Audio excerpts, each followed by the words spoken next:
Okay, so we are live now on Facebook and welcome you all to this webinar on Rammohun Roy, Imperial Emissary. We will be discussing today his final journey to England in 1830, and we have eminent speakers like Professor Sudipta Sen of University of Chicago as the main speaker. And I'm from the University of California, Davis. University of California, sorry, my apologies, Davis. And Dr. Faisal Devji from St. Anthony's in Oxford. And today the meeting is being chaired by Rajarshi Ghosh, Professor Rajarshi Ghosh from the Center of Social Studies in Kolkata. So I will hand it over to Rajarshi and he will now conduct the proceedings. Over to you, Rajarshi. It's my pleasure to extend a very warm welcome to all of you. This is the 8th webinar, I'm told, that are being organized by the Rammohun Roy at Reappraisal at 250 Society. And the webinars have been happening since last May.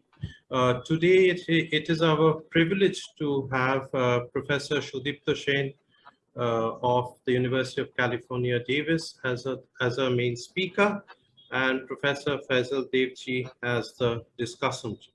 So Professor Sen is a scholar of India and the British Empire, and he's uniquely placed because of his long research experience on both the late Mughal polity as well as Georgian England to speak on Rammohun Roy's journey to England. So Professor Sen's work has focused on early colonial history of British India. He's the author of books titled Empire of Free Trade, the English East India Company and Making of the Colonial Marketplace, which is based on his dissertation supervised by Professor Bernard Cohn at the University of Chicago. And its companion volume, Distant Sovereignty, National Imperialism and the Origins of British India, followed by Ganga, Many Paths of an Indian River. He is currently working on his longer-term project, Empire of Law and Order, Crime, Punishment and Justice in Early British India. To move on to Professor Devji. Professor Devji, I believe Professor Sen and Professor Devji were contemporaries at the University of Chicago. So there's a long history of engagement and friendship. Professor Devji is a university reader in modern South Asian history, University of Oxford. He's also a senior fellow at the Institute for Public Knowledge, the University of New York, and a chair at the Graduate Institute of International and Development Studies in Geneva. Professor Devji is interested in the political thought of modern South Asia as well as of modern Islam, and in the transformation of liberal categories and democratic practice. His books include Landscapes of Jihad, Militancy, Morality and Modernity, The Terrorist in Search of Humanity, Militant Islam and Global Politics, The Impossible Indian, Gandhi and the Temptations of Violence, Political Thought in Action, Bhagavad Gita and Modern India. This is an edited volume, and Islam After Liberalism, amongst others. So without further delay, I will invite Professor Sen to deliver his talk on the Imperial Emissary, Rammohun Roy's Faithful Passage to England. Thank you. Sudipta? Thank you so much, Rajarshi, for the kind introduction, and welcome to all of you. And it falls on me to talk about Rammohun's last days in England, which I still think need to be studied a bit further. This is a very preliminary exploration. And I just wanted to start with a couple of disclaimers. There's very little here that would be new to most of you. Much of this is available among the various biographies and other writings about Rammohun. But I'm trying to put them in a slightly different light. A longer version of this paper would necessarily involve a discussion of Rammohun's posthumous interlocutors, such as Mary Carpenter and Sophia Collett Dobson, but that is for another day. I will have to read this paper rather than speak freely, because this is something that I've just been working on, and so it hopefully I'll be able to annotate this further during the discussion. So,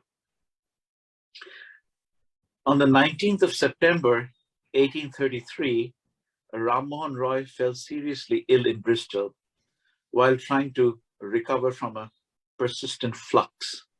It happened during his stay at Stapleton Grove, a fine English country mansion belonging to one Mr. Michael Castle, a successfully appointed Bristol merchant. His fever seemed to have been caused by a complaint of the liver, for which he was treated. He also seemed to have suffered from an inflammation of the brain, causing headaches and fitful sleep, which led to seizures that left him partially paralyzed. His doctors tried to bleed him with leeches, but to little avail. He must have suffered what we today would call a stroke. While being attended by his Bengali Hindu servants Ramratan Mukherjee and Ramhari Das, who nursed tirelessly by Miss Hare, daughter of his old friend, the Scottish reformer David Hare, Rammohun told his son that he would not recover from his illness. He spent his waking moments in deep prayer, uttering the incantation Om before he lost consciousness. His last rites were administered by Ramratan. All present at his bedside noted that he looked beautiful and majestic in death. This prescience of death in foreign soil gives us an important clue about how Rammohun might have contemplated his final days. From his Dr. Lant Carpenter's testimony, we learn that he tried his best to maintain the habits of integrity belonging to his caste, fearing that his sons back home in Calcutta might be disinherited if people got wind of his flouting Hindu norms. In fact, he planned the rites of his death with great care. He knew that he would not be cremated, but he did not want to be buried alongside other Christians in a public cemetery. He had repeatedly expressed desire to friends that if he indeed met his demise in England, a small plot might be purchased for his burial and a cottage built on it for the benefit perhaps of a poor but good person who would look after it. This wish was granted. He was laid to rest in a picturesque patch of shrubbery by the gardens of Stapleton under the shade of elm trees. Not just in his death, Rammohun had planned his visit to England with great care, knowing full well that his moves, his speeches, his conduct, his travel would be reported, judged, and dissected by various political and social actors at home and abroad.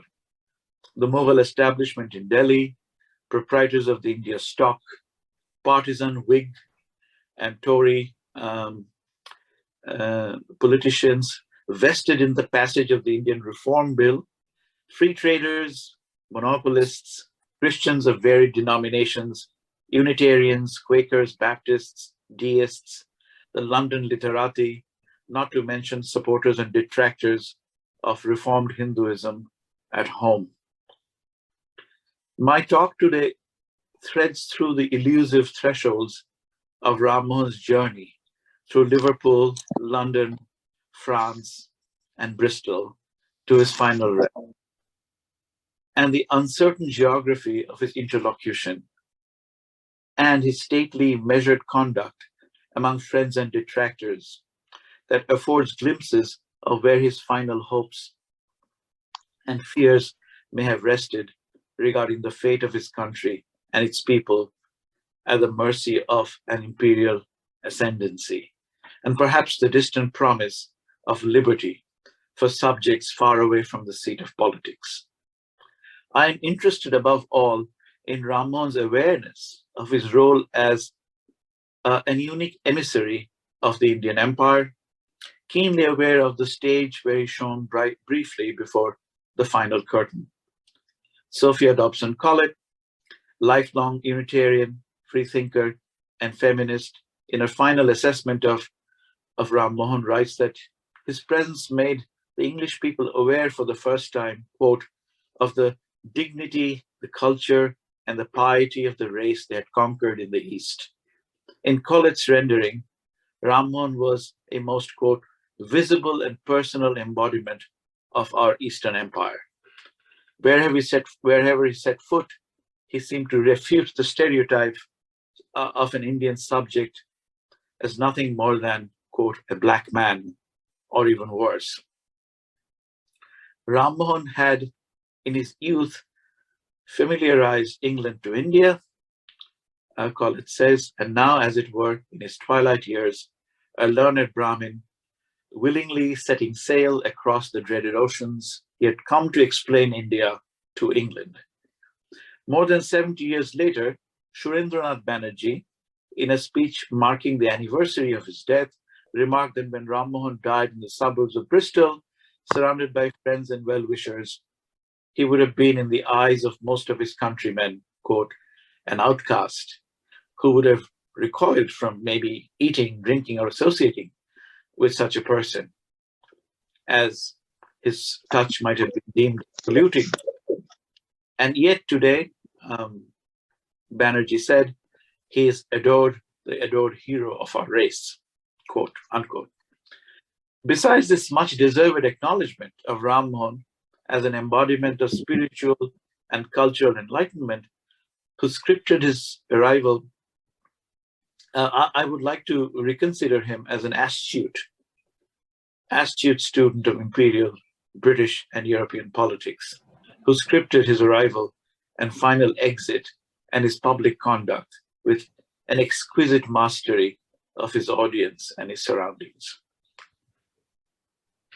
So next section is Rammohun at sea. Rammohun was given the title of Raja only because he was traveling to England as an agent of the King of Delhi to deliver a letter of complaint to the monarch of Great Britain, asking him to consider the ruined financial state of the royal family. This title was conferred on him by Akbar II so that he could be elevated in rank above the officials of the East India Company. This measure drew the chagrin of even Lord William Bentinck, the Governor General at the time of Bengal, who refused to recognize his embassy and his newly conferred title. The Court of Directors of the company had referred the matter to the Board of Control, trying to dispel the controversy swirling around his visit, that somehow he was part of a nefarious conspiracy to malign the government of India. So Rammohun must have left Calcutta amid a cloud of controversy. His plea for a better stipend, for the support of the fallen royalty in Delhi, had been based on his conviction that all natives of India were entitled to appeal directly to the British Crown as subjects under its protection. He reprimanded the directors of the company for their inconsistency and misapplication of the treaty on which the writ of the company stood, ratified by Lord Wellesley in 1804, which he concluded were based on the, quote, apprehension that their treatment of the King of Delhi would not meet with the approval of a high-minded nation, which he also thought was an encroachment on the due rights of the Mughal monarch by the East India Company. As Rammohun remarked, as Rammohun embarked on his journey in November 1830, he had other things in mind. In a brief autobiographical letter opened after his death by Dr. Lant Carpenter, Rammohun speaks of a, quote, strong wish to visit Europe, unquote, and the desire to observe and find greater insight into, quote, the manners, customs, religion, and political institutions of Europe. He had waited for years until he had acquired enough like-minded friends in England to make this possible.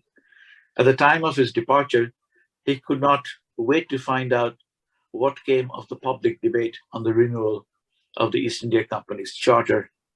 a benchmark for the treatment of native subjects of India and its future government, and could not wait to see the outcome of an appeal against the abolition of the practice of burning widows placed before the Privy Council.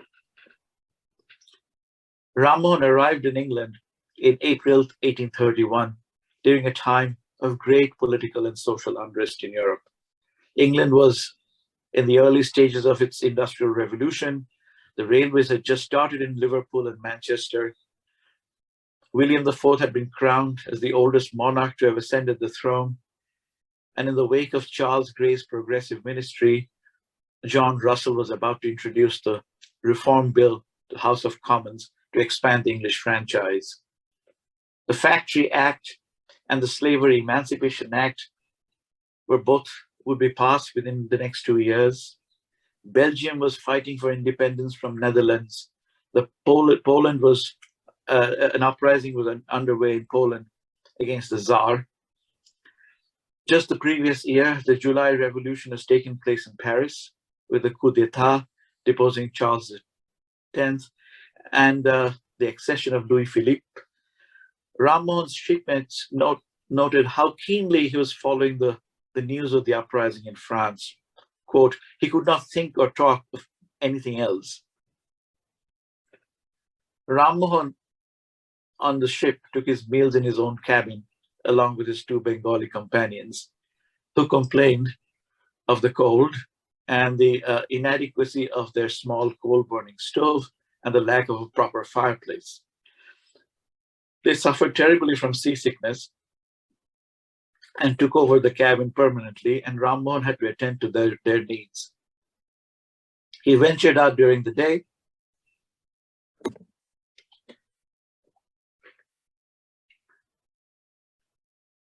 reading books in Hebrew and Sanskrit.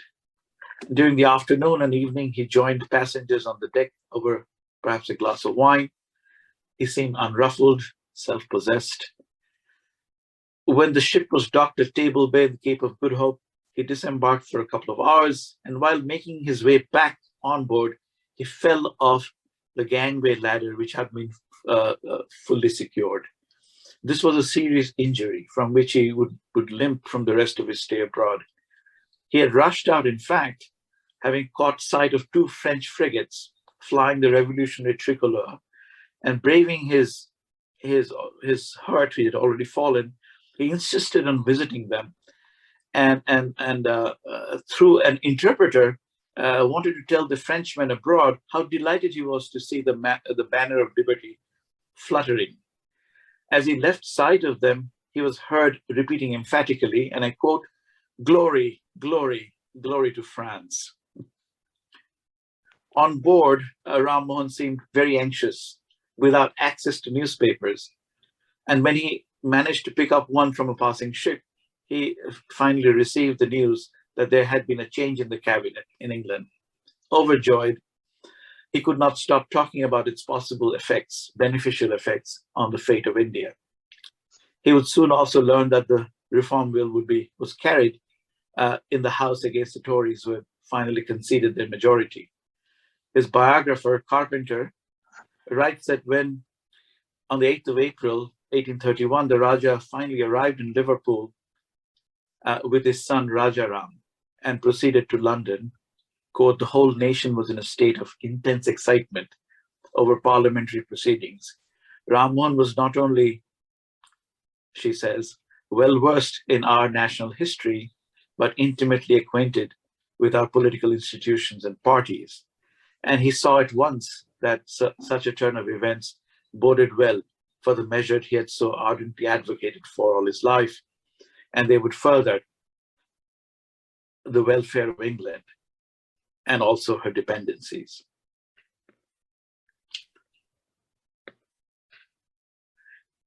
Even though Rammohun did not enjoy the full confidence of high-ranking board members of the company, he was given honors that no Indian had been given before.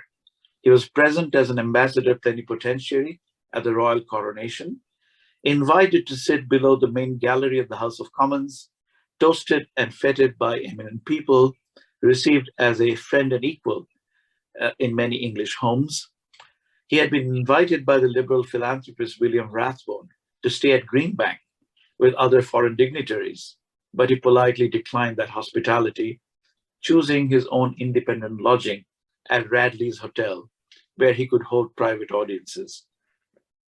One of Rammohun's earliest encounters with an English audience was his attendance of a service at the Unitarian Church in London, presided over by the Reverend Robert Asplund, where, though still suffering from fatigue and the effects of his accident, he enjoyed being welcomed as a fellow laborer of their gathering, and expressed that and he was greeted by the speech where people expressed that his presence, quote, creates among us a sensation that he perhaps will hardly understand.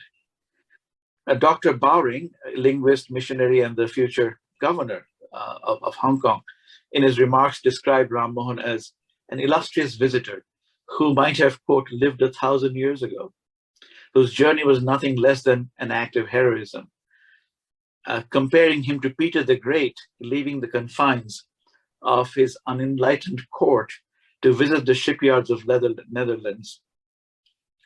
He expected that maybe the Raja would not be so welcome in his home, unlike Peter the Great, by his conservative and puritanical Brahmin fellows, kin. Rammohun's passage was seen by many as thus an experiment fraught with consequences, a venture very few had attempted before, let alone such a highly honored member of, quote, the Brahminical race. Rammohun Bowring declared, quote, will go back to his friends in the East and tell them how interested we are in them and how delighted we are to communicate to them through him all our desires, to do everything in our power to advance their improvement and their felicity. The Raja rose to thank them humbly for considering him as a fellow laborer. He did not think he deserved to be called a promoter of the Unitarian cause. But he did profess his belief in one God and showed support for many of the same doctrines. And in regards to his services for the Unitarian congregation, he called them, quote, trifling, very trifling, I'm sure. The audience noted that he spoke a bit hesitatingly, but with great poise, in perfect idiomatic English, albeit tinged with an exotic accent, much to the surprise and excitement of the crowd, quote, who had never heard an Indian address them in their native tongue. At the end of the service, he was thronged, and it almost took an hour for him to make it out of the church, and people were lining up at the gate just to shake hands with him and his son, who was also the object of their great curiosity. A similar fate awaited the Raja in London at his Regent Street residence, where Rammohun held court as an honorary ambassador from India. Soon as the word had spread that the great Brahmin philosopher king had arrived, distinguished callers appeared, and his door was besieged with carriages every day from 11 in the morning until 4 in the afternoon. His biographers note that these lengthy and arduous hours of meeting, during which he held forth on politics mostly, wore him down considerably. He apparently spent a good deal of time in the company of Tories, and not just with Whig sympathizers. He was introduced to the House of Lords by the Duke of Cumberland, and it is said that he converted several conservatives to his cause. By all accounts, Rammohun made an unforgettable impression on the high society of London. He attended dinners, parties, balls, and to the surprise of his hosts, often weighed upon guests to learn more about their ideas of the Holy Trinity and their ideas of Christian piety. The Indian Gazette, 1834, remarks on his statuesque figure decked out in Oriental regalia and his expression of, quote, blended dignity and benevolence. While he maintained his reserve, visitors felt at ease around him. Some noted his Roman nose and his forehead, quote, towering, expansive, and commanding, and his dark eyes, restless and bright, but liquid and kind, sometimes glistening with tears when he was moved. Rammohun was gracious, courteous, alert. He's exceedingly polite. Ladies found his charms quite irresistible, including apparently the Dowager Duchess of Cork, who tried to pay him several visits. He was embraced by Quakers, who brought him into contact with men and women of diverse faiths, high churchmen, Baptists, Unitarians, deists. The reclusive and now fatally ill Jeremy Bentham came to see him. I left him a note and letting him know how much he had enjoyed his disquisitions, adding that Rammohun's prose was indeed more enjoyable than his friend James Mills. Robert Owen, the great Scottish reformer, spent hours trying to convert Rammohun to the cause of socialism. And apparently he was cornered by the Raja into some untenable positions and left in a huff. The German phrenologist, Johann Gaspar Spurzheim, tried to convert him to the science of craniology and his ideas of the laws of nature. And while the Raja enjoyed a jovial conversation, he poked gentle fun at his theories. He would later write to his friend William Roscoe, quote, if the German philosopher is still in Liverpool, be good enough to remember me kindly to him and inform him that we have succeeded in the reform question without having recourse to the principles of phrenology. When he visited the factories of Manchester, laborers stopped their work and men, women, and children rushed in crowds to see, quote, the King of India. The men wanted to shake his hands, and some of the women in their ragged clothes wanted to embrace him. From this, he escaped with some degree of difficulty, but the police had to be called to escort him out of the factory. They had to bolt the gate to keep the mob out. Rammohun must have shaken hands with hundreds of people already. And as he left, he turned around and addressed the crowd, asking them to help their king and his ministers, who needed this support for reform, after which he was hailed with loud shouts of the king and reform forever. At every stop during his journey back to London, it is reported that he was surrounded by such inquisitive and raucous crowds.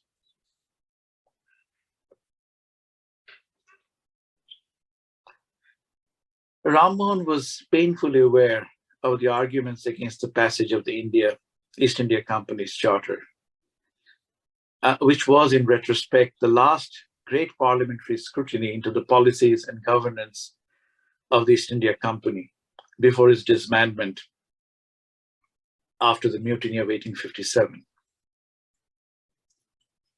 His presence in London at the time turned out to be very critical, especially because his opinions were eagerly sought by the Select Committee of the House of Commons, summoned in February and June of 1831 to hear arguments for and against the measures outlined. Rammohun submitted his evidence in writing, drafting 2 important papers on the judicial and revenue systems of British India, making his points with accurate, exhaustive, and illuminating, and sometimes personal details. These points are well known. His reports were attached as appendices to the final report of the Select Committee. He pleaded earnestly the cause of benighted agricultural laborers of India, who continue to suffer from the burden of taxation and the rapacity of zamindars.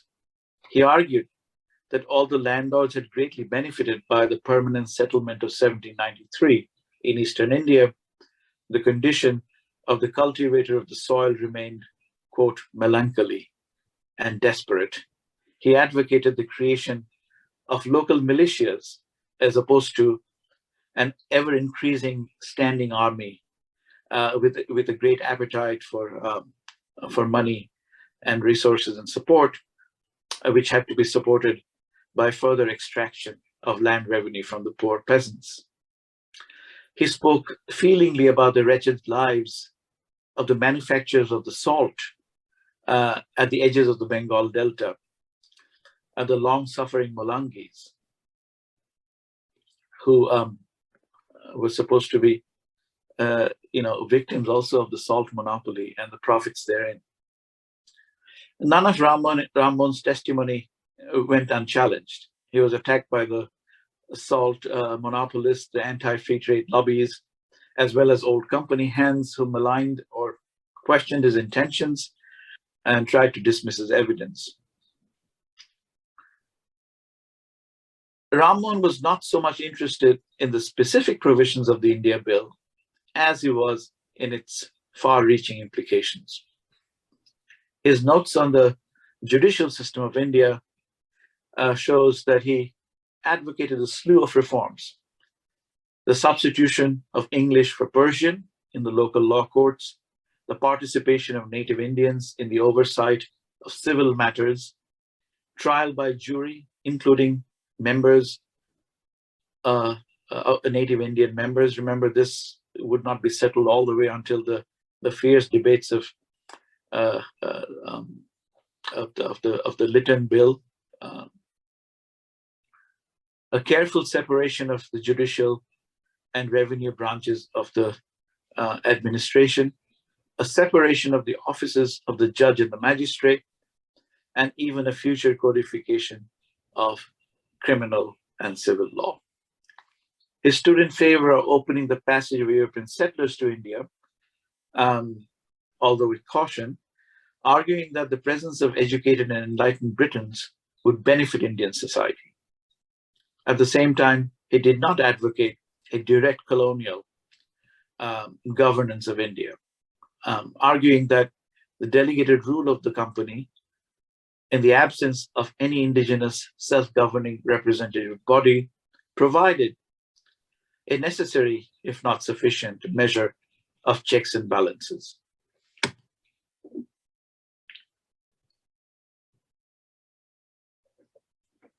While Rammohun continued to court the goodwill and support of his English liberal and evangelical friends, during the last months in England, he became increasingly restless in his desire to visit France, the France of Louis Philippe, and Italy, where liberal reform had gained ground in Habsburg Tuscany and the Naples of Ferdinand II. In his application for a passport to visit France, he wrote to Prince Talleyrand, I quote, "I am a traveler. My heart is with the French people and their endeavors to support the cause of liberal principles." He lamented in private correspondence that without a good knowledge of French, he was unable to, when he was there, unable to talk to the people, and that he was finally studying French with a tutor in London. He feared for the future of France, and would write in a letter to T. Hyde Villiers, the secretary of the India Board, in December 1831, that, quote, "France is surrounded by governments entirely despotic on three sides, and nations kept down merely by the bayonet or by religious delusion." It seems that during the last months of his life, national self-determination was very, very much on his mind.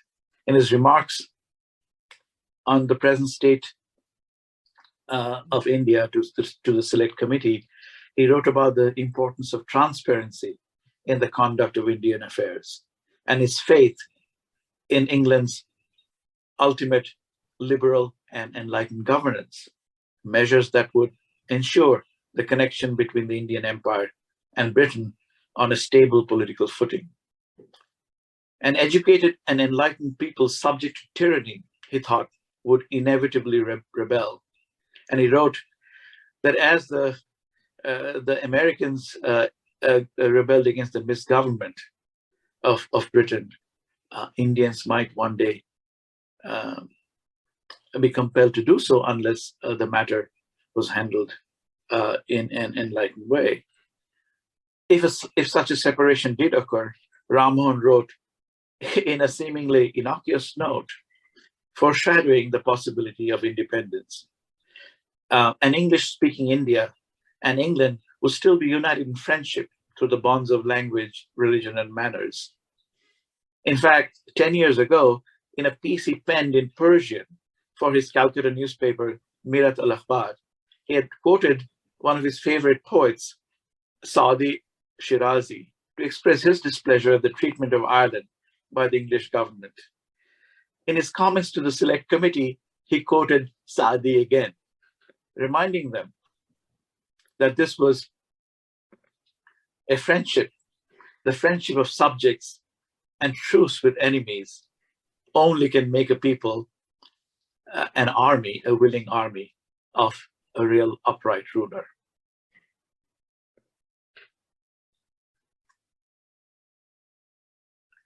Rammohun decided to remain in England despite his injury, his failing health, and now serious financial distress.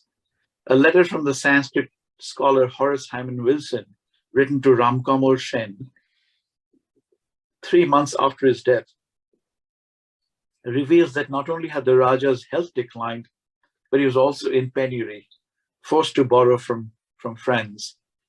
His sons in India were unable to remit money.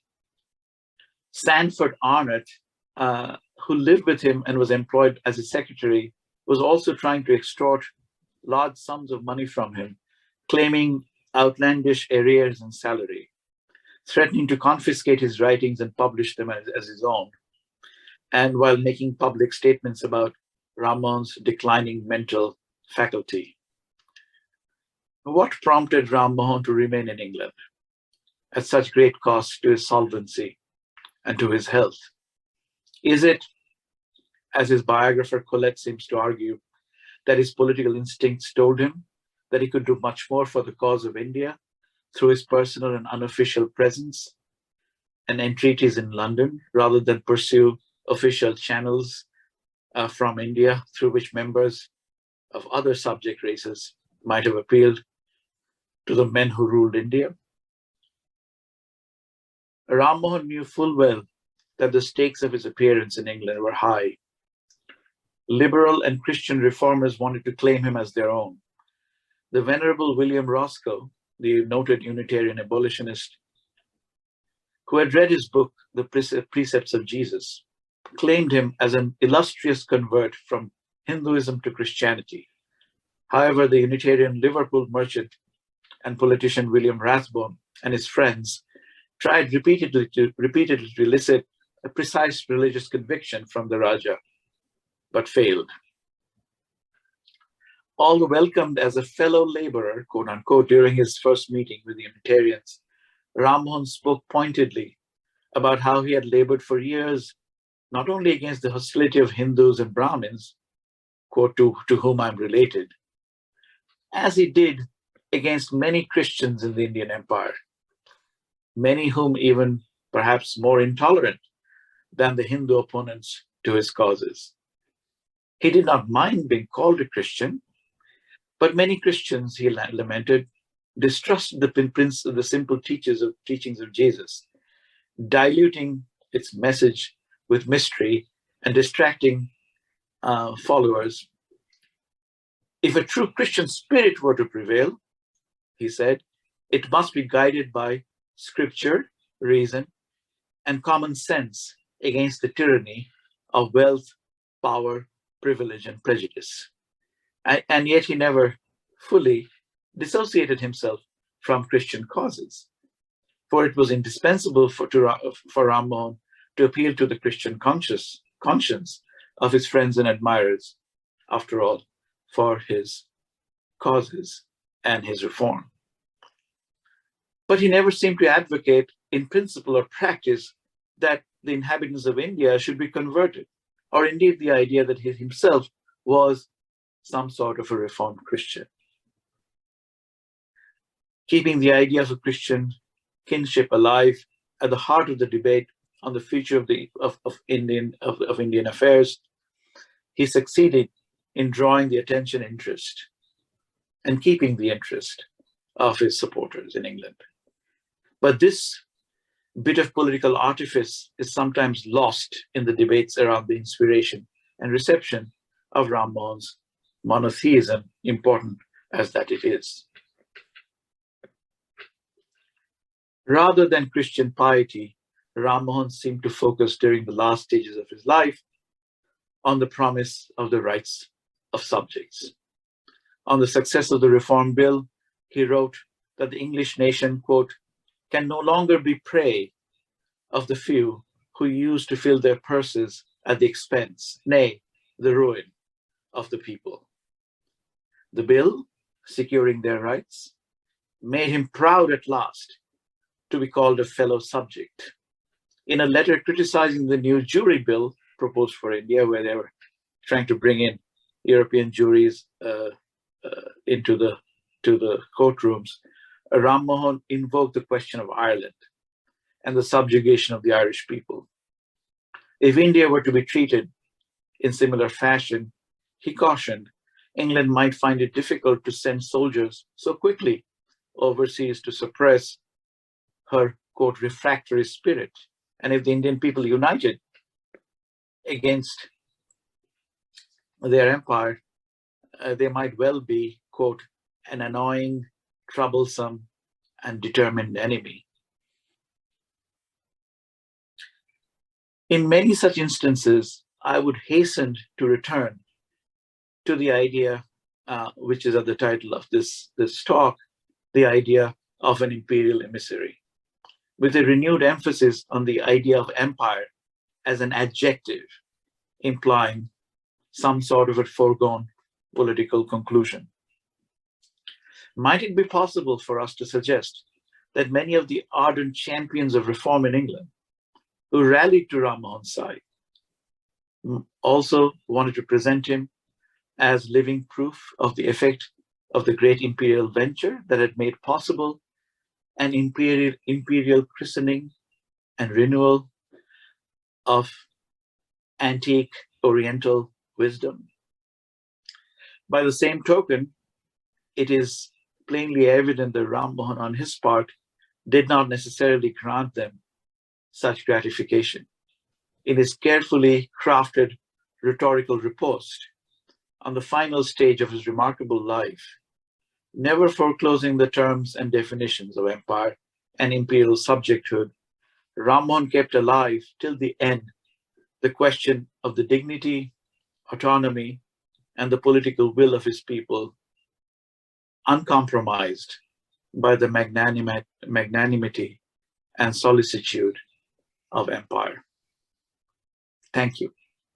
Thank you, Professor Sen, for a very stimulating and a broad-ranging discussion of Rammohun Roy's days in England. I will now invite Professor Devji to offer his comments on Professor Sen's paper. Professor Devji, please. Thank you very much. It's always such a pleasure to hear Sudipta speak and draw upon a really vast fund of research and knowledge about not just figures like Rammohun Roy, but obviously the context of the East India Company and its eventual decline in the at the end of the 1850s. So I'd like to begin my comments by suggesting, or what I think was implied in Sudipta's presentation, that Rammohun's trip to London is made in a post-revolutionary situation, both in Europe and in India. The Napoleonic Wars have ended. The revolutionary spirit seems to have abated. The Congress of Vienna has rejigged the European system. Monarchs are back on their thrones. And all of this seems to, this post-revolutionary and somewhat depressing period seems to come alive in what Sudipta tells us about Rammohun's excitement when he sees the revolutionary pennant on French ships, for instance. He falls down in his excitement. But it's an excitement, as it were, that takes the form of nostalgia rather than one of, as an excitement about the future in any sense. It seems to me, given the Congress of Vienna, given the settlement in Europe. And it is perhaps this rather depressing post-revolutionary period which necessitates the turn to monarchy. Both the Mughal emperor, whose emissary Rammohun becomes, and the British king, to whom he must represent the wishes of this Mughal emperor in Delhi. And in this sense, Rammohun seems to adopt the role of the very Talleyrand whom Sudipta mentions. Talleyrand, of course, had been Napoleon's, if you will, foreign minister, and after Napoleon's fall is retained by the victors, the British primarily victors over France, to represent France at the Congress of Vienna. And Rammohun seems to be playing something of this role, you know, from the advocate of revolution in some sense to the representative of monarchs in another sense altogether. And in doing so, in his person, he seems to be stitching together two kinds of, if you will, political imaginations, as much as two kinds of historical periods: a revolutionary one filled with potential, often violent potential, but nevertheless potential for change, and another which seems to be proceeding into a counter-revolutionary mode. In this sense, of course, the Mughals who make Rammohun their representative represent not the past as we tend to think, you know, that Rammohun, the first modern Indian, has to go to England as a representative of the past, of the non-modern past. But the Mughal king might well actually represent the future, not in his own right, because the Mughals don't survive 1857, but rather in terms of the establishment of monarchy in Europe through the Congress of Vienna, but also in India eventually with what come to be called the princely states, domesticated forms of monarchy. In England too, the monarch is becoming domesticated in this very period. So I think the role of the monarch here is quite interesting, and what Rammohun does in representing one to the other is nevertheless somewhat ambiguous. So monarchy is the future rather than the past in a counter-revolutionary period, but it's a monarchy that's no longer, as it were, fully sovereign, including in France, of the France of Louis Philippe, and certainly in England. So while appealing to the British monarch had become, or would become shortly, a custom for Indian princes going over the heads of the East India Company, with Rammohun, you know, something else seems to be happening. You know, is his trip to England really the last manifestation of a desire to circumvent the company by making, if you will, a certain kind of sovereign relationship possible between two monarchs, Akbar II and the British king? Or is it, in fact, simply a precursor to what happens after the mutiny? That is to say, the elimination of the company eventually, and the full acknowledgement of British sovereignty over India, at least over British India, and certainly over Indian princes, even in places where you have indirect rule. So I think there is that fundamental ambiguity in Rammohun's trip to England. It's not quite clear what's happening. There is the counter-revolutionary context in which he's working, and given what Sudipta says, he's clearly somewhat depressed by it. Yes. And yet at the same time, you know, what does his visit presage? You know, we can think about it when we compare Rammohun's embassy, if we can call it that. And of course, the problem with Rammohun's embassy is it's seen not as an embassy, as Sudipta tells us. You know, he's received as an Indian sage, as a potential Christian, as a well-wisher of British liberalism, but rarely as the emissary of an Indian king, which is what, in fact, he was, or he was meant to be. If we were to contrast his nature, his character as an emissary to that of, during the revolution, the French Revolution, Tipu Sultan's embassy to Paris, or to Versailles, I should say. And of course, they were stuck there as the revolution happened. And one of the members of that embassy to France, which is of course an anti-British embassy, it was about recruiting French support for Tipu Sultan in the same way and explicitly as the French supported the American Revolution against Britain. So you have a completely global imagination here with Tipu. Tipu Sultan's embassy, one of its members translated the Universal Declaration, or the Declaration of Man and the Citizen, with the rights of man and the citizen, which was the great revolutionary document, into Persian. The first translation, apparently outside a European language, was made by Tipu Sultan's embassy. In contrast, of course, Rammohun Roy falls short politically, though Tipu Sultan's embassy was also a failure. Rammohun's is arguably a success in some other fashion. But it's an interesting, I think, comparison to make, because it seems to suggest to me that there is a strange repetition happening here. People, in the way Sudipta describes Rammohun being received in England, people mobbing him, wanting to touch him, embrace him. This is exactly what happens to the Tipu Sultan embassy in France. Except, of course, then there was a revolutionary spirit at play, and though Tipu Sultan was as much a monarch and a rather fearsome one as any other in Europe, what seemed to be available was the total transformation of rulership, and indeed of the idea of citizenship itself. I would like to read the Persian translation of the Declaration of the Rights of Man and the Citizen, what the word used.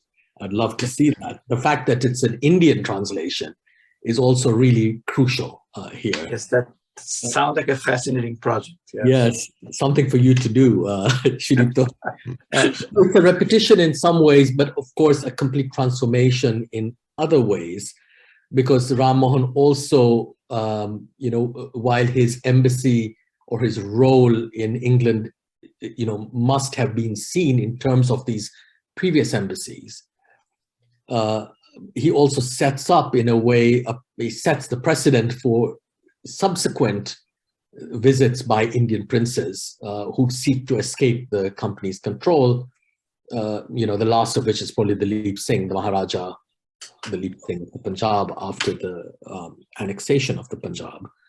And it is in this kind of interesting and ambiguous role, between, as it were, the revolutionary possibilities of the early 20th century, early 19th century, and the settled character of British dominion by the middle 19th century, that in a way Rammohun seems to fit in Sudipta's telling anyway. And I just wonder, to conclude, whether the question of Christianity, of conversion, and of like-mindedness really also signals this shift. These were not questions that were posed to or expected of Tipu's ambassadors. No. But they are of Rammohun Roy, they were of Dalip Singh, and of all other Indians of this period, of the, from this part of the 19th century to the to at least the mutiny, if not after it. That once you set aside the possibility of equal relations between monarchs in this case, but also possibly of peoples, as Rammohun Roy seems to want to suggest in Sudipta's telling, what you have is the replacement of equal relations and treatment with like-mindedness, with unity, with brotherhood, with religion of whatever sort. And it is that which then ends up stitching together Britain and India, potentially, because politics will no longer do that trick. Thank you so much, Faisal. Sudipta, would you like to respond to his comments, or? I can very briefly, and let's open up the discussion. Yeah. I just wanted to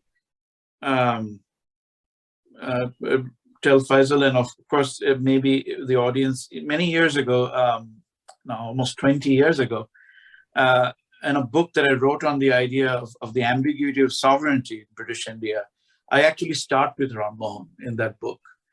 And my whole, at the time, I was trying to understand the ambiguity and the way Rammohun was phrasing and sort of interlocuting the connection between India and the East India Company and the East India Company and the British King and Parliament. And I was studying his letters preserved at the British Library, well, back then the India Office Library, and his relationship with William Montgomery Martin and the whole controversy around and of course the state of Mughal affairs and the fact that the Mughals had become by that time almost virtually prisoners in their own palace in Delhi. So Faisal very correctly and rightly sort of takes us back to those ambiguities, but I will take serious note of two things that Faisal has mentioned. One is the question of nostalgia, that in fact in many ways the revolutionary moment had been past, and Rammohun's sort of enthusiasm might be not only misplaced in the light of history, but perhaps also a part of maybe a difficult and a failing cause. The question of embassy, and especially the two examples that Faisal gave to think about Rammohun, which is usually we don't, which is the embassy of Tipu Sultan, which I have to now dig a little bit more into. By the way, I also wanted to say that it is worth going back to the Persian newspaper and see what kind of words Rammohun uses there in Persian for terms for liberty and politics and so on and so forth, which I need to do. But the point about Dilip Singh, who of course became a cause célèbre, and this controversial conversion to Christianity also comes to mind. So I would just say that I'm not quite sure, how to further think about this question of ambiguity, which is obviously there, and whether the terms in which we can discuss the notion of sovereignty and the sort of unsettled question of the sovereignty of Indian subjects and their political rights and duties is something that is of great interest to me. But I think that maybe Rammohun's last days in England gives us a purchase on that as well. And when I revise the paper, I will definitely thank Faisal for pointing out the Congress of Vienna and the basic European historical context in which Rammohun's enthusiasm for liberty must have been tempered. Thank you very much. Maybe then invite questions from the floor. You can just raise your hands or unmute yourselves and ask your questions, please. So Sudipta, would you like to collect questions? Oh, Dipesh. Dipesh, yes. Yeah. Please unmute yourself. Thank you. Sorry, first of all, I apologize for joining late and missing out on the first part of your talk, Sudipta. So I feel a bit like an interloper who hasn't quite earned his right to ask a question. No worries, no worries. But no, thank you. But always fascinating to listen to you and Faisal. And reminds me of some of Barney's stuff in the way we approach these questions. But also I was thinking, really, Faisal's question about the monarch as kind of embodying a sense of futurity that gave rise to the question I'm going to ask, which is that, as you know, I mean, this monarch in Delhi was already being visibly diminished by the British, right? And the transition from Badshah to the King of Delhi was itself indicative of a declining future. At the same time, Rammohun, as you know, drove a very hard and shrewd bargain with the emperor for what he would, for how you would benefit from this emissary. So he made a deal which would actually mean that his family would derive money from the Mughal income in perpetuity. So clearly there was a, I mean, so what I'm asking is, what was Rammohun's own sense of futurity? Yes. Was he hedging his bets? So here is a power that's visibly in decline, ritualistically, like the British are taking away all the rituals of sovereignty from them. Yet his bargain, the contract clearly shows that he allows for the possibility of a certain kind of perpetuity, of which his descendants might be the beneficiaries. At the same time, there is the monarch of the future, and there is the European historical system of nation that it's evolving, and he inserts himself there. And he writes about the yoke of foreign rule, but he also imagines a kind of settler society. Yes. So it kind of puzzles me as to, can one think from inside the skin of Rammohun Roy and think about what, is there a sense of futurity? Is there a older sense of futurity? Because, you know, sometimes we think of as a reformer and we don't think what pre-colonial terms would translate into reform and what would be the object of reform, right? I mean, Ajay's book on Gandhi at least brings out this whole question of the Sudhar, that Gandhi was confident whether in this question of whether Sudhar is reform as we think about it. So I'm just interested in this question of what your sense is from this man's individual sense of futurity. Is it multiple, heterogeneous? What is he hedging his bets? What is it? Thank you, Dipeshda, for sort of a fascinating set of observations and the question that comes with it. I would not dare to put myself in the shoes of Rammohun. Although I would say that along with futurity, I think that we need to also ask the question about the history that Rammohun is also outlining in a way, as part of that future, where, you know, his sense of the past and which is tied to this idea. I mean, first of all, you know, it actually makes us think one more time about what that title Raja might have meant. You know, the word Raja had also been diminished. You know, various zamindars, landlords, you know, there were so many Rajas cropping up all over India. It's precisely around this time and soon many, many more. And therefore the point about the depreciation, as it were, of a particular kind of kingship and of royal prerogative is a point very well taken. In fact, one could think about Rammohun's maybe understanding that the King of England himself was no longer the same kind of a political entity, which he might have been even, you know, a few decades earlier. And therefore, you know, it makes us think a little bit more about the issue that we often sort of, you know, have an expansive definition of sovereignty, you know, and the expansive questions of sovereignty that we have debated.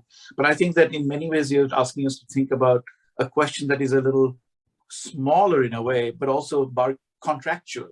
I mean, the question of money comes in, and the question of the bargain comes in here as well. And the question of estate, I mean, his own property. Yeah. And should also whether, just saying, see, if you think of the historian's craft, our craft, so we use a secular category like contingency, right? My question is whether Rammohun had a sense of contingency, whether he had a sense that the Mughals are declining, but they might stay, you don't know. So whether he was, No, yeah, in other words, as a possible, yeah, other possible futures that might have it's been kind of foreclosed yeah, later. Yeah. it's also a history about cultural. My question is also about the cultural histories of risks and risk perceptions, which are actually tied. So this whole question of how did the Mughal money market and money lending, and Rammohun was quite used to sort of market forces. What kind of sense of contingency, let's say, somebody like Jagat Seth would have operated? Very, very good questions. In fact, I would say that I'm not sure whether we can actually necessarily diagnose, how he was hedging his bets with the new set of reforms. I mean, he was interested in various outcomes and possibilities of. I mean, if you look at the way he was, trying to, in some ways, insert his voice, at least his opinion, in the deliberations of the select committee, you can sort of see that he was in some ways actually fascinatingly providing a kind of new sociology of British rule in India.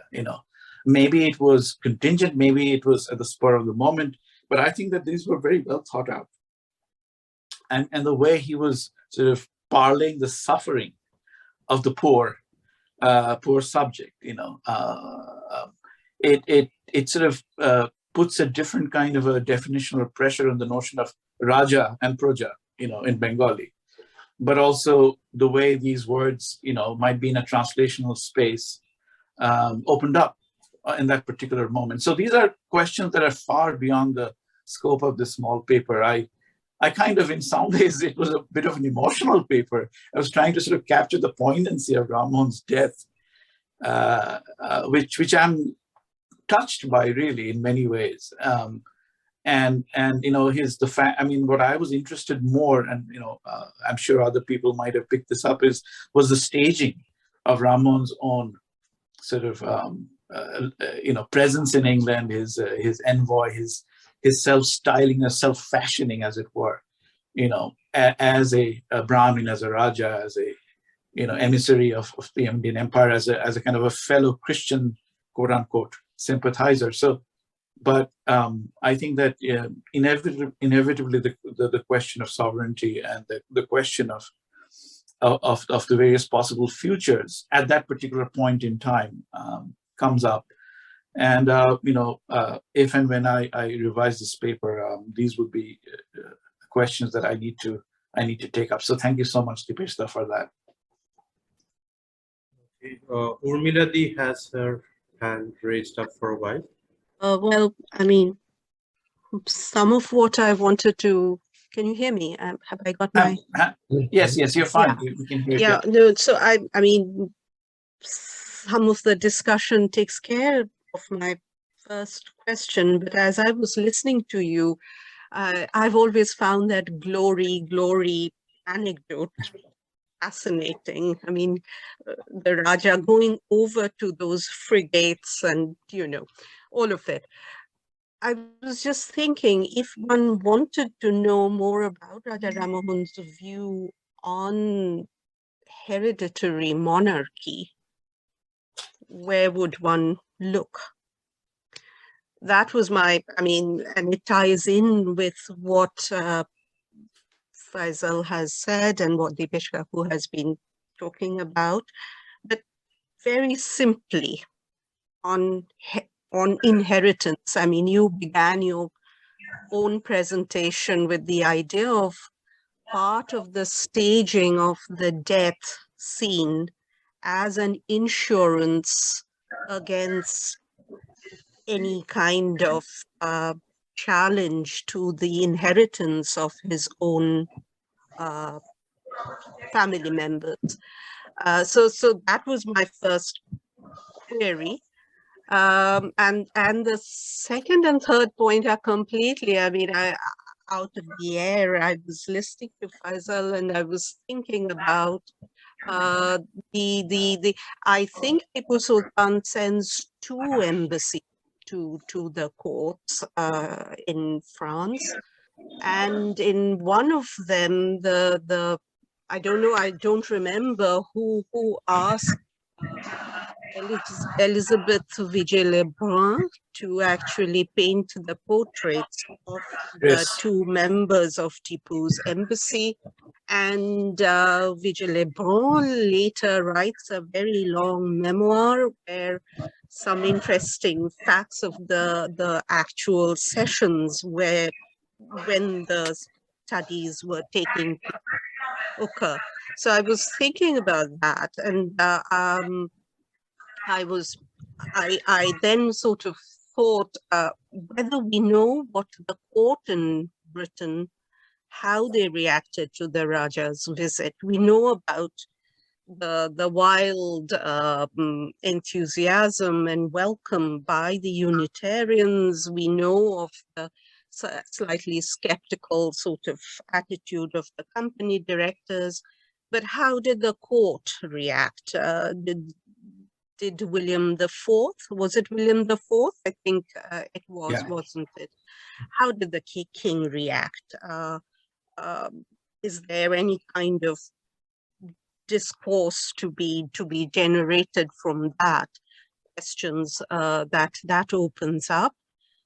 And thirdly, I mean, is there any more to the correspondence with Talleyrand? I'm again thinking of Talleyrand's long-term mistress and later wife, Catherine Vollet-Grande, who was born in Tranquebar, grew up near Chandonnagor, and was married to Grande, who was based in Calcutta before moving to France.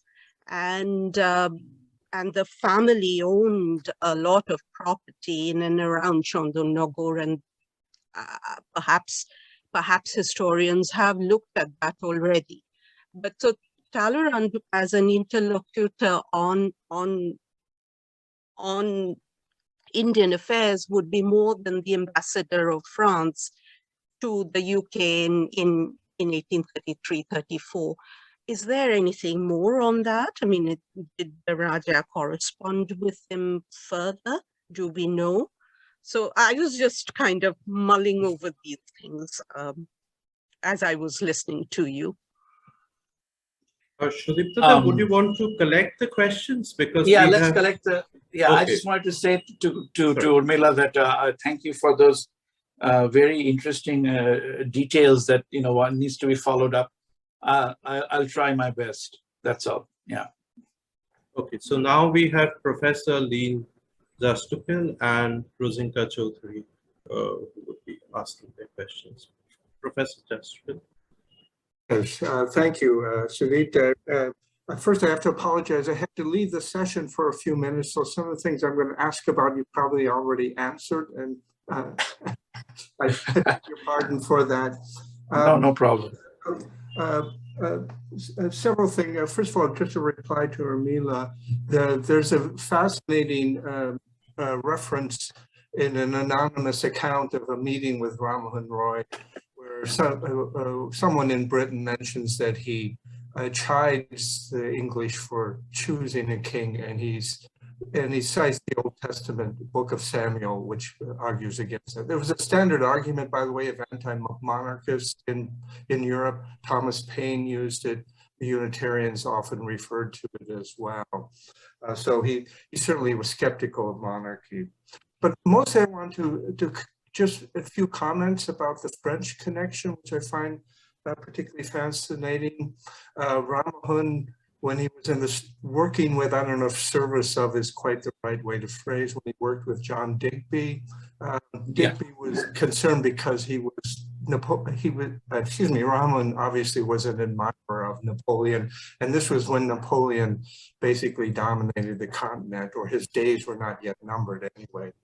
And so Rammohun has a fascination there that in some ways, I guess, parallels or has some kind of connection to possibly what was going on with Tipu Sultan's embassy. I tend to see it as his way of provincializing England. They're not the only European nation to admire. And he loved to tweak his English guests all the time about that. But there's also the fascinating portrait, the portrait that we all know from the Calcutta days That's painted by a French emigre artist, Philippe Sauvignon. And Sauvignon apparently left France after the revolution. And so that, of course, raises some interesting questions. Is Sauvignon fleeing the counter-revolution in France? And he kind of moves into Rammohun circles, paints his portrait, describes him as a Unitarian, and so on.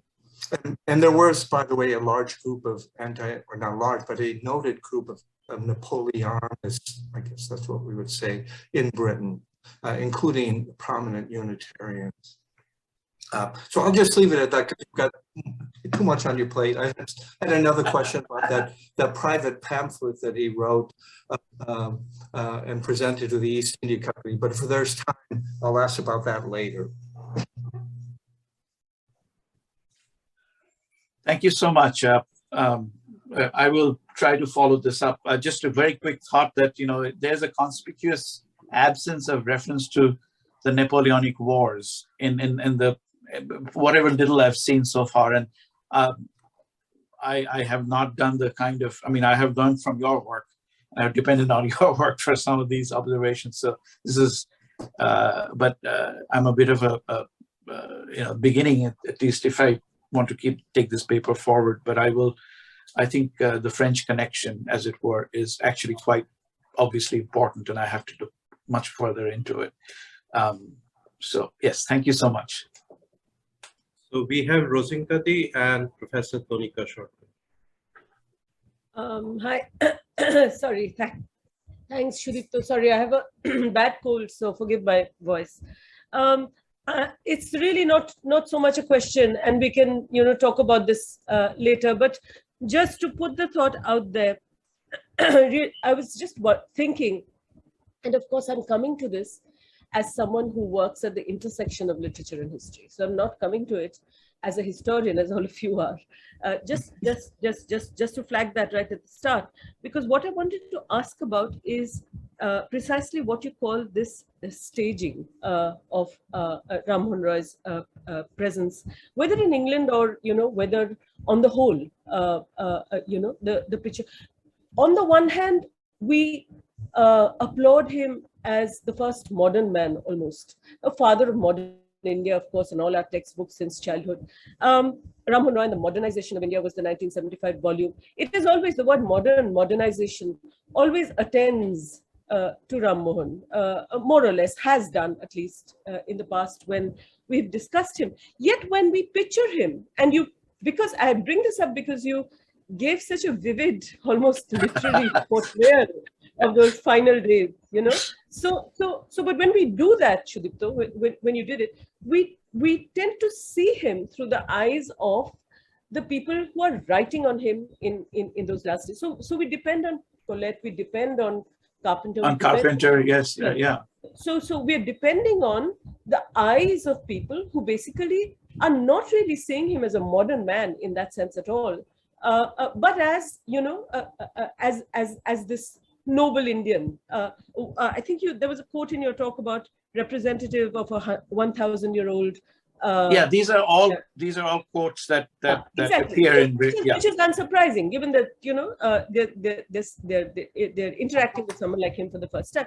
But the way in which our historians have framed him as well, right from the start, has been this father figure, because of this paternalistic sort of role assigned to him. I was looking at the dates, and I was thinking, in fact, of the Romantics, and I was thinking of Shelley, Keats, and Byron. Keats dying in 1821, Shelley in 1822, Byron in 1824 in Missolonghi in Greece. We don't when we even now when we see films, modern films made on them, or if we read about them, we essentially think of them as people who are thinking like us, who are modern people in the sense in which we are modern people. Yet Rammohun is arriving in England almost a decade after Byron dies in Greece. But we don't, you see what I'm trying to get at here? Basically, the question is one of staging and whether, or even if we think of Anthony Fedinghi, whose dates are coterminous, more or less, with Rammohun. Again, because of the manner in which he's been depicted and picked up in popular representation, we think of him as a modern man, really, actually, in fancy costume, as when we see Shelley Keats. We see them in period costume, but they're thinking like us, they're modern men. We never see Rammohun staged in that way due to both the British perception of him from this side and the Indian need to place him as a father figure at the head of, the modernization process. So I was wondering whether there's some work that can be done there, since you're writing this very story-like. Do you want to reimagine? Sorry for that bit of, No, I mean, what was that? The storytelling is the last refuge of some historians, including myself. No, I think what you're raising, Rosinka, is very important. And very briefly, one sort of thing that I did not go into too much is, I think that one needs to open up. John Rosselli has a little bit on it, but how Philhellenism created a certain sort of aftermath of Philhellenism, and it created a certain sort of understanding of a kind of affect of a particular staging, if you like, of freedom through the eyes of the, of subjugated Greece and and Italy and things like that, especially Greece, obviously. And it would be important to actually also query some of the people, contemporaries of Rammohun, and see who, because Rammohun it becomes sui generis, we need to sort of open that up and think about who some of the other people around him are saying about some of the similar things. But Rammohun's staging never ends. Like Hamlet, he comes back constantly to haunt the pages of our examinations and histories and so on and so forth. But which makes him such a fascinating figure, because just as we have to, in some ways, unlearn by parsing Dobson, or Carpenter, the others, Kalidas Nag, as it were, we also have to sort of unlearn from our own. I mean, we have to sort of pick apart a little bit of that halo that we have. I mean, after all, we have been educated in that particular way. I'm sure that I have been infected. I was also thinking of Sheikh Ihteshamuddin's Wonders of Vilayat, 1765, quite a considerable time before Rammohun, visiting Britain, and we're not looking at him as this costumed Raja, Brahmin, So just there is a costume, self-designed, not a Raja, but Deen Muhammad, who brings shampoo and baths. And so there's that. There's an exotic precedent there, but Rammohun. Wondering if Rammohun read Ihteshamuddin or Deen Muhammad. I don't know. Yeah. I don't know either. So, but these are all questions that I'm collecting in my basket for now. Thank you so much. Professor Shorter, would you please unmute yourself? Yes, I thought I'd leave early, but the talk and the discussion was so rich that I stayed on very quickly. And these are two questions that are addressed to Faisal and Sudipta. One is that, did he give any talk on Hindu myths, theogony, etc., or was he asked about Hinduism during his talks? What did he have to say about the religion he comes from? Anything related to Hinduism. And the second one is, his relationship with the more moderate revolution and his relationship to the monarchy. We know that. Could you both say something more about his relationship with the concept of republicanism? Because it seems to be in all that he prescribes for the British. He has a draft almost from time to time. He suggests plans for improvement, accountability, transparency, jury system, And when he applies for a visit to France, he also writes about the fact that France has a written constitution, which seems to be very important. And since India didn't have it, or Britain didn't have it, it seems to be a comment on both polities in a sense. Yeah, fascinating questions, Tonika. The first one, I do not find, at least in the first reading, you know, of the I haven't really done research on this. This is something that I want to work a little bit more on and find out more. Either he's asked or he does, in sometimes solicit, unsolicited, says things about the fact that we believe in one God. I mean, that comes up. He does not use the word Hindu in that particular way, except when he talks about some of his, difficulties and, how Hindus back at home might be sort of negatively affected because there is his conduct, where he, what he's eating, where he's going, public appearances. He talks about how public appearances might affect people back home. But this is very narrowly, directed at members of the community back home, including his relatives. But I haven't seen him any kind of discourse, where he is explaining, as it were. He's talking much more about the precepts of Jesus, in that kind of language. So I will look for that.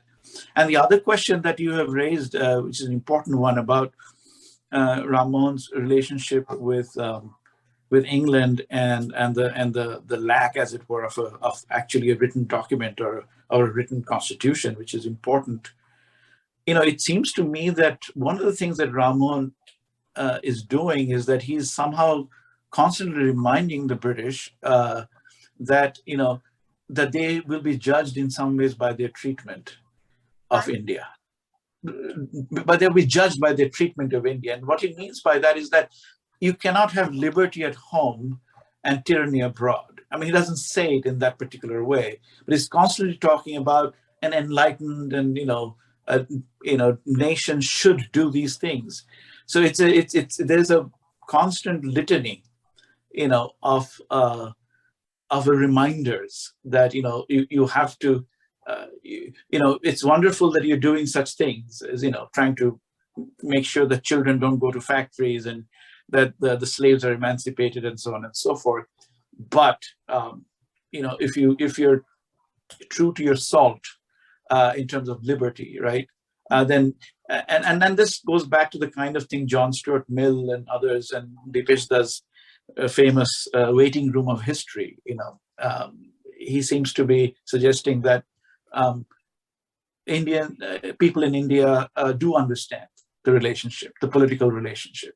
It is nothing exotic, as it were, that there are certain rights and obligations that are, we can call it contractual, or at least certainly a part of the fidelity of empire. I mean, he's reminding people it's an important point to keep in mind. Maybe Faisal, I mean, I have written in a different context about, how the idea of conquest is never laid to rest in India. Conquest is always unfinished. And, another great moment comes during and after the mutiny, about what the relationships should be between Indian princes and Indian rulers and the British. And the question is revisited. But that's a different moment. But the question comes up in regards to Tipu Sultan. The question comes up definitely in regard to Dilip Singh Ji, and how he is, first of all, the controversy over his conversion, and the way, in fact, it goes into something that I am also interested in, how constantly, even before Dalhousie, the British were interfering in marriage and inheritance, and the doctrine of lapse comes out of that, that kind of history of the management and interference of the private and public lives of monarchs, which I think Dipesh alluded to, or at least implied in his question. So it's a much bigger topic, that this is a small little paper on on Rammohun's last days that, but it does raise those questions. So thank you. Professor Devji, would you like to respond to Professor Sarkar, or should we? No? Sure, just briefly, if I may, just to say that as far as I can tell, of course, and this is true not just of Rammohun but of English radicalism in general. After Napoleon, it seems to go into the language of reform, and the reform bills are part of it. But what's interesting is that the revolution then becomes, and therefore republicanism, becomes a kind of ghostly presence. It becomes a warning. And when Sudipta was describing how Rammohun more or less politely threatens the British with an uprising in India, his reference is not, I would argue, to some deep traditional Indian mode of savage uprising. It is, in fact, to the French Revolution, because the British have seen it already happening in Europe. And if we take this view, whether or not it's historically correct for India, it allows us to put the mutiny that comes subsequently in, though Rammohun is no longer there, of course, and possibly doesn't foresee it. This goes back to Dipesh's question, in a quite different narrative, if you were to take Rammohun and people like him at their word. And that would give us a different perspective on the mutiny than, say, Rana Guwahati has, where the mutiny is made the last point of a series of, if you will, traditional, to use an inappropriate or inadequate word, uprisings.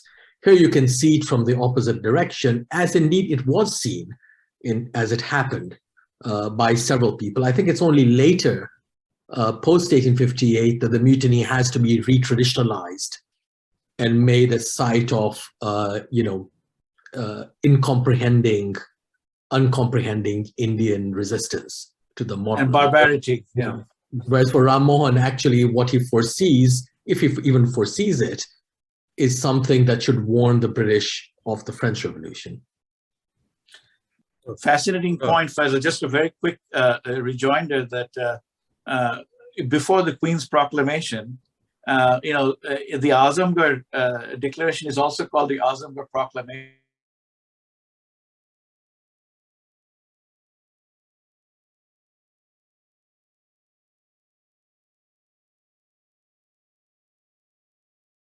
certain weight, and the way the Mughal royal families dealt with, not to mention that the place. This ghost was not easily laid to rest.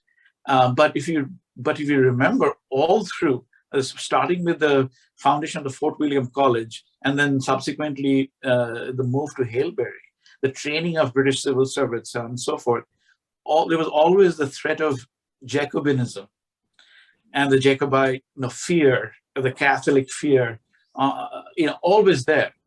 And you can think about the Haitian Revolution, you can think about other uprisings. So there's another story to be told here about a fear of other kinds of, French-inspired, if you like, or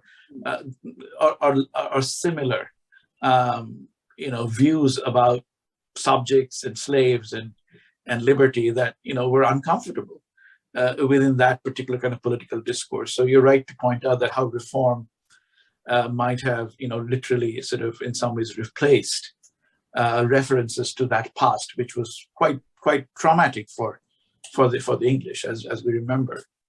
What I hadn't thought about really is what you pointed out. You started with the word nostalgia, and I hadn't really thought of Rammohun in that Dipeshda talked about the future, but I hadn't thought of Rammohun as a historian there, and that is something that is interesting, very interesting.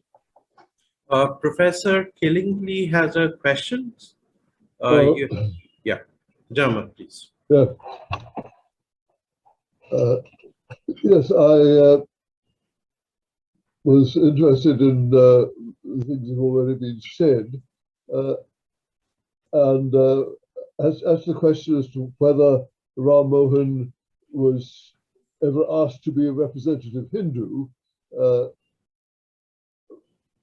I think that would be a bit of an anachronism. He wasn't in the time of Vivekananda. He was in a time when Hindu was still considered to be a cultural term rather than a religious denomination. So it's not surprising that he wasn't asked that sort of question and didn't stand up in that sort of role. But he did republish some of his tracts as examples of what was thought in ancient India. And he actually, I think in a private note, said this was what was thought in ancient India at the time of Alexander the Great. But I don't think he was thinking of a particular age, because he also says that these doctrines are known up to the present time, only they're not widely enough known. But coming back to the idea of monarchy, he was representative of the Mughal emperor, and yet the political work that he did in India largely made the Mughal emperor irrelevant, because he was dealing with the revenue system and the judicial system and that sort of thing. Was he, in fact, deliberately making the Mughal emperor irrelevant, so that he was talking in terms of a quasi-constitutional kind of rule rather than a monarchical rule? I wonder if Sudipta would like to discuss that.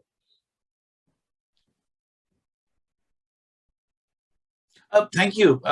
Very important points, and the idea of the word Hindu was never stable. It changed from the 18th century. It had its roots in the word Gentoo, as in Gentoo and Moor, the two races of India. Sometimes the word Hindu race was still being used in the early 19th century, and of course, what Hindu might have meant to various Britons at the time is something worth thinking about a little bit in this context. I will try to probe that a little further. But the question of putting the Mughal monarchy to rest is a very important one. If you remember, he had actually, although much of his life he had studied Persian, wrote in Persian. His first book was in Persian. He edited a newspaper 10 years before he left for England, still in Persian. He advocated for the removal of Persian as an official language of business, of the courts of law. And so, it is at that moment one would think that, he was actually in some ways writing an obituary of the Mughal era. It's possible to think that way. But the question of monarchy and stipends and fallen royalty, as he termed it, is something that, as Faisal has already pointed out, was actually a very contemporary question. It was about a host of retired, pensioned, domesticated, defanged, not just St. Helena, but various other parts of the empire. And this is a fascinating question, because this is a question that goes on. The question of the Indian princes is not actually put into the way they should be managed, and the kind of a quasi-constitution of Indian princely states does not appear till the early 20th century. So anyhow, but thank you for those questions. I think that I will definitely keep them in mind. Do we have any more questions? Otherwise, I think we would just wrap up the session. Sudipta, would you like to say anything? I just wanted to thank Amit and everyone there, and this whole endeavor, where this has been, I have not been able to join every conversation in this series, but I'm going over the recordings, and it is actually creating a very interesting archive. And I hope the conversations continue in Calcutta and elsewhere. And I am very much looking forward to revising this paper. And thank you very much for joining us today and listening to me, and humoring me, and actually being very kind, because this was not a product of a long research, although I had researched Rammohun's embassy and to England, and the question of the Mughal monarchy, but I had not really thought about these last days, and just a thought that when I use the word staging, I don't mean something superficial. I mean literally the staging of politics itself, and of the way in which England was being represented to Rammohun, and how Rammohun was representing his people in England in that sense. So with that thought, and thank you, Rajarshi, for comparing. And thank you so much, Faisal. And Faisal and I will obviously spar on these questions, as we have always sparred in the future. So I look forward to that. So it has been a very stimulating session. Thank you, Sudipta. Thank you, Professor Devji, and all of you who had brought in very brilliant questions. I just, before inviting Amit Babu to offer the vote of thanks, I just wanted to make, a couple of observations, Sudipta, if I may. There has been, since Bernard Cohn and Jeff Richards, there has been a lot of writing on courtly culture and political culture in context of Indian courts. And of course, there is a much richer tradition of performance and performivity in context of European courts. So when one frames Rammohun's journey in terms of the post-Napoleonic international relations, which is in terms of Europe largely lauded over by Lord Metternich, don't you think it will help us if we make an analytic distinction between sovereignty and kingship? Because as both Professor Devji, Dipeshta, you pointed out that there were a lot of defanged and pensioned of kings, but they didn't necessarily represent sovereignty. And if we are to talk of international relations, we need to talk of we need to take the register of sovereignty a little seriously. This is what I felt. But as far as there is just an anecdote that I wanted to share before inviting Amit Babu, was that when Dipeshta said that, I think it was Dipeshta who said that Rammohun was hedging his bets on the Mughal court. I mean, there was another family that too was hedging its bets on the Mughal court at that time, which was the family of Sir Syed Ahmed Khan, his grandfather. Yes, of course. Right. So Khwaja Fariduddin was disgusted with the lack of opportunities in Delhi, and actually had relocated to Calcutta when Akbar Shah Sani called him back. And that is how the young preteen Sir Syed Ahmed Khan got to see Rammohun Roy. So even if, there was not much financial future in the Mughal court, in terms of his intellectual future as embodied by the preteen Sir Syed Ahmed Khan, there was still, a lot to come. So it was indeed a futural moment. But this encounter of Sir Syed as a young boy and Rammohun Roy leaving this lasting impression, which Hali regales us with, that how Sir Syed would recall that moment, was something. Yeah, I had forgotten about that actually. You should actually. I will. And the grandfather had actually relocated to Calcutta before he was called back to Delhi. So pretty much like Rammohun, they were making their money in Kashmiri shawls and whatnot. So pretty much like Rammohun. Right? So they were buying their way into aristocracy, just like Rammohun sort of did. Yeah, I mean, but when we say that, first of all, the distinction between kingship and sovereignty is an important one, but I think we need both. In fact, petty kingships and in the future, and the fate of petty kingships actually do, and even the fate of larger rulers like the Wajid Ali Shah and his exile, does give us certain moments in which we can sort of probe this idea of where sovereignty stood, maybe undeclared or under, maybe ambiguous in some ways. I mean, that relationship is important, but you're right to making that distinction. And the other thing I wanted to say was that in terms of that moment of the Mughals, becoming passé, the Mughals might have lost their power and privilege and money, but the idea of Delhi and Mughal Delhi was very important, as it was during the mutiny. So the mutineers also hedged their bets and lost. So it's not a trivial point that people try to reinvent a connection with the Mughals all through the 19th century, if not the Mughals, but the memory of the Mughals. And that is very important, a point to obviously take note. Amit Babu, would you like to step in here? Yeah, thank you. Thank you, everybody. In fact, this was a fascinating discussion that we had today. So though we started with the Imperial Emissary of Rammohun departing the shores of England, and as we know from Lynn's work, that he became a celebrity when he landed there in Liverpool. And then when he went on the carriage to Manchester and all that.